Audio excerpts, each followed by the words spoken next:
تمہید کے بعد آپ بچوں کو بغور سننے کی تاکید کے ساتھ عبارت کی قرأت کریں۔ آپ کے لیے میں قرأت کرتا ہوں۔ معلم اعظم، صدیوں پہلے معاشرہ انتہا درجے کی جہالت کا شکار تھا۔ ہر طرف برائی کا دورہ تھا۔ لوگوں میں لڑائی جھگڑے، بے ایمانی اور قتل و غارت جیسی برائیاں عام تھیں۔ اسی معاشرے میں ایک معزز شخص ایسے بھی تھے جو ان تمام تر برائیوں سے دور اپنا زیادہ تر وقت غار حرا میں گزارتے۔ جی ہاں، یہ ہمارے پیارے نبی اکرم صلی اللہ علیہ وآلہ وسلم کی ذات مبارکہ تھی۔ حضرت محمد رسول اللہ خاتم النبیین نے عالم انسانی کے عظیم ترین اور بے مثال معلم ہیں۔ آپ صلی اللہ علیہ وآلہ وسلم کے کردار کی بلندی ہی تھی کہ عرب کے وحشی بدو فاتح عالم بن کر ابھرے۔ آپ صلی اللہ علیہ وآلہ وسلم کے نصاب تعلیم میں صرف ایک کتاب تھی اور وہ تھی قرآن مجید۔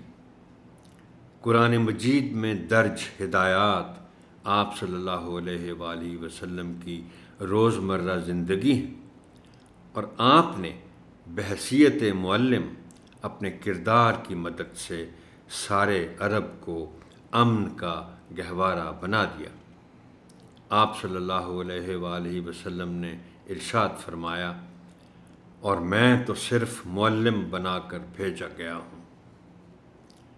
مسجد نبوی کے صحن میں اسلام کا سب سے پہلا مدرسہ قائم ہوا، جس کا نام صفا رکھا گیا۔ وہاں طلباء کے لیے رہائش اور کھانے کی سہولت بھی موجود تھی۔ اس مدرسے کے انتظامات اور نگرانی خود نبی اکرم صلی اللہ علیہ وآلہ وسلم فرماتے۔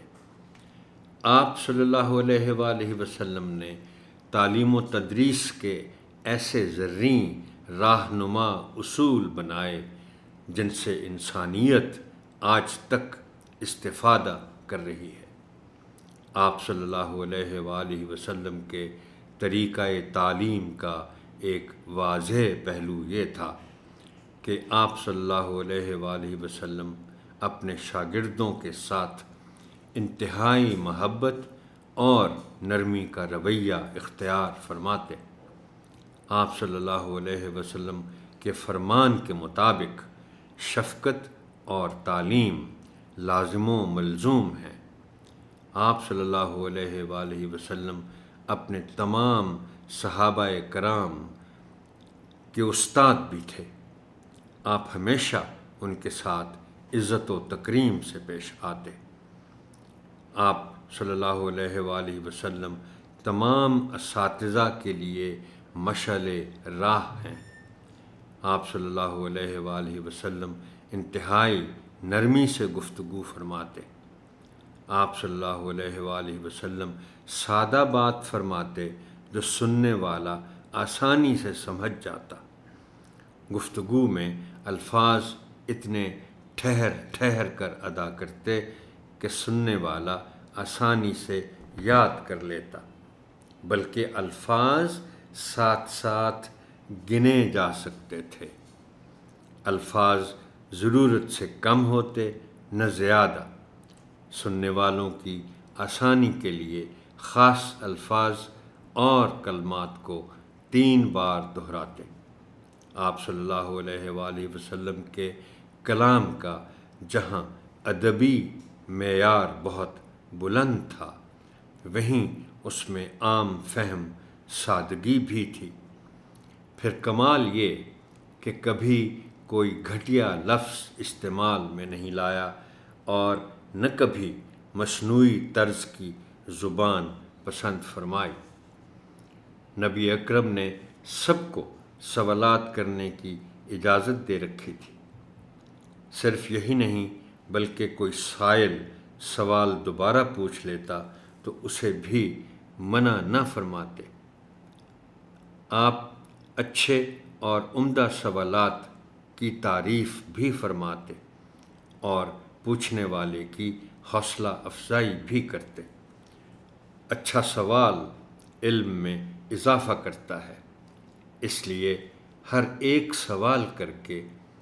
ایک کو سوال کر کے اپنی علمی استعداد بڑھانی چاہیے۔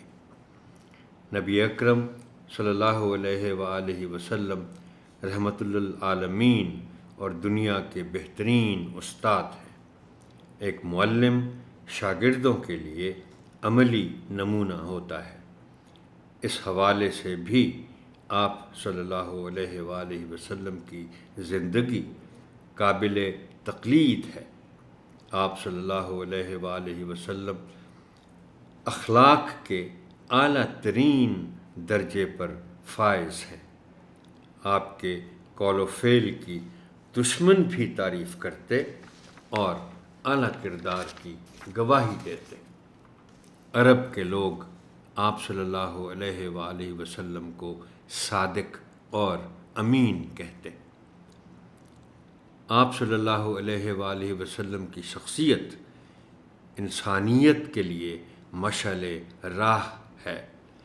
ایک معلم یا استاد آپ صلی اللہ علیہ وآلہ وسلم کی تعلیمات پر عمل پیرا ہو کر اپنے فن میں کمال حاصل کر سکتا ہے، کیونکہ نبی اکرم صلی اللہ علیہ وآلہ وسلم بلا شبہ انسانی تاریخ کے معلم اعظم ہیں اور اساتذہ کے لیے عظیم ترین مشعل راہ